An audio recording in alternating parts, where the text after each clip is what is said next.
मेरे दिव्य गुरुदेव श्री परमहंस योगानंद जी के द्वारा ये टॉपिक जीवन का पुनर्निर्माण।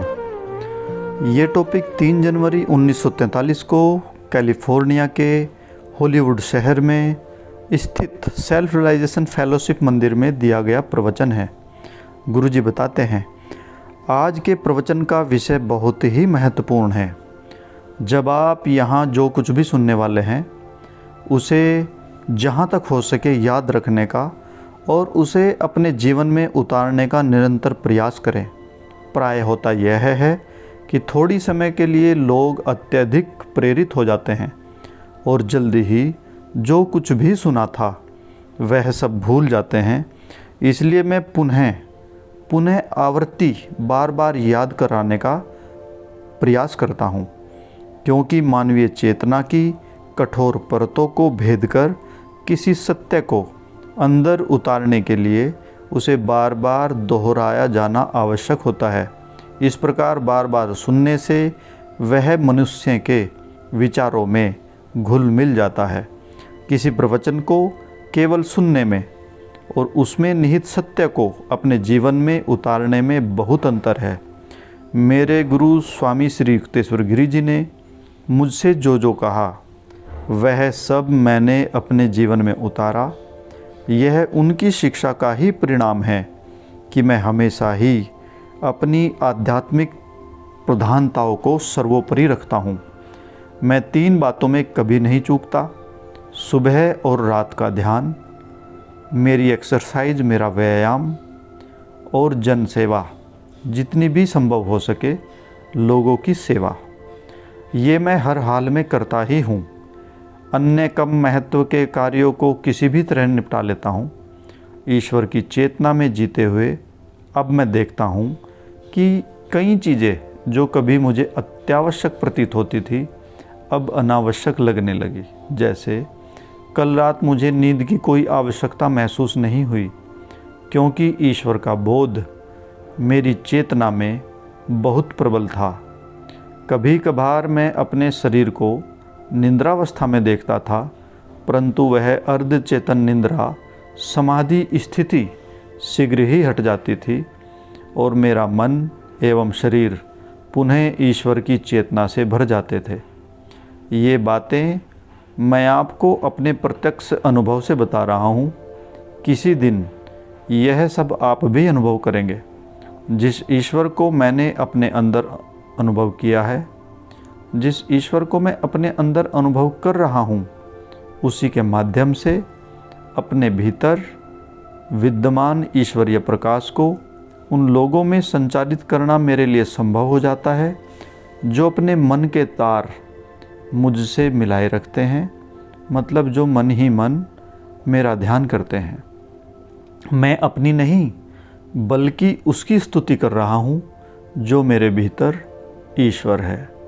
जिस प्रकार कोई धनवान मनुष्य अपनी योग्य संतानों को अपना धन दे सकता है, उसी प्रकार आध्यात्मिक संपदा से युक्त पुरुष भी उन शिष्यों को अपनी संपदा दे सकता है जो उसके उदाहरण का अनुसरण करते हैं।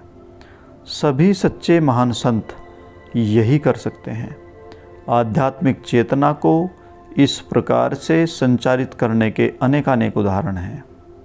आध्यात्मिक पथ पर यूँ तो बहुत लोग आते हैं, परंतु जो अंत तक स्थिरता और दृढ़ता के साथ उस पर टिके रहेंगे वे ही ईश्वर को प्राप्त कर पाएंगे।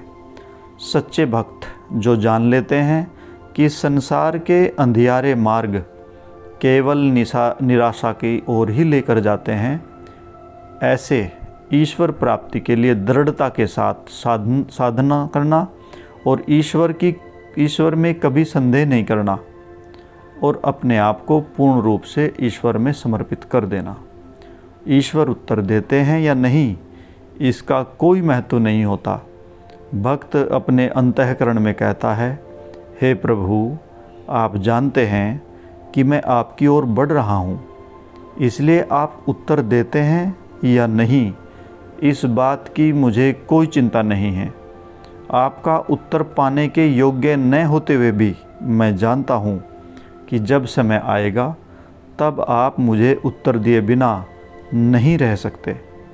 जैसे ही ईश्वर को यह विश्वास हो जाता है कि आप सचमुच उसे ही चाहते हैं और चाहे कुछ भी हो जाए आप उससे विमुख नहीं होंगे, वैसे ही वह आपको आपके गुरु के माध्यम से अंतिम ज्ञान या ब्रह्म ज्ञान प्रदान करते हैं। गुरु अपने में प्रज्वलित ईश्वर के प्रकाश को आप में संचारित कर देता है। शायद आपने सोचा होगा कि ऐसा परम भाग्य आपको नहीं मिल पाएगा। यह परम उच्च अनुभव मुझे अपने गुरु से मिला था। अपने ध्यान की शक्ति और प्रयत्नों से भी मैं जिसे प्राप्त नहीं कर सका, उसे मेरे गुरु ने अपने स्पर्श मात्र से मुझे दे दिया था। इस नववर्ष के आरंभ के साथ दृढ़ आध्यात्मिक संकल्प करें। मैंने स्वयं भी कुछ संकल्प किए हैं और पूरे अंतःकरण से प्रार्थना करता हूँ कि परमपिता परमात्मा और गुरुदेव की कृपा से मैं उन्हें पूर्ण कर पाऊँ। जीवन चैतन्य के गर्भ से उत्पन्न होता है। वह चेतना के ढांचे में ढले हुए हैं। हमारे सोचने, समझने और अनुभव करने की शक्ति के साथ ईश्वर एक हैं। जीवन के सभी रूप चैतन्य सरिता यानी कि ईश्वर के एक ही स्रोत से उत्पन्न हुए हैं। इस प्रकार पृथक अस्तित्व युक्त अलग अनुभव होने वाली हमारी चेतना ही हमारे अस्तित्व का आधार है। आपके समस्त विचार और कर्म चैतन्य सरिता के ही बुलबुले और बूंदे हैं। ठोस प्रतीत होता यह शरीर वास्तव में विद्युत चुंबकीय प्रवाहों का एक पुंज है। इसके प्रोटॉन्स और इलेक्ट्रॉन्स ईश्वर द्वारा प्रक्षेपित धनात्मक और ऋणात्मक विचारों के घन रूप हैं। उन्हें मैं विचार अणु कहता हूँ। सारी सृष्टि इन्हीं विचार अणुओं से बनी हुई है जो ईश्वरीय चैतन्यता है। काले और सफ़ेद में क्या अंतर है? केवल वे दो विपरीत विचार ही हैं जो अपनी अपनी संकल्पना के घनीभूत रूप हैं।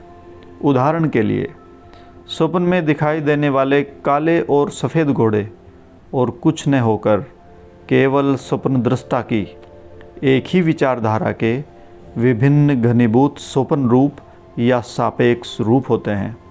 वास्तव में सब कुछ शुद्ध चैतन्य से ही बना हुआ है। उनका सीमित या साकार दिखाई देना चेतना की सापेक्षता का परिणाम है, यानी कि दो अलग अलग विचारों के घनीभूत होने का ही परिणाम है। इसलिए यदि आपको अपने भीतर कुछ बदलना है तो आपको उस विचारधारा को बदलना होगा जो पदार्थ जगत के एवं कर्मों के विभिन्न रूपों को आकार साकार करने के लिए चेतना में मूर्त रूप देती है। यह मात्र यही तरीका है अपने जीवन को पुनर्निर्माण करने का, यानी कि अपने विचारों को बदलें। अपने विचारों को बदलें तो जीवन को आप बदलता हुआ अनुभव कर पाएंगे।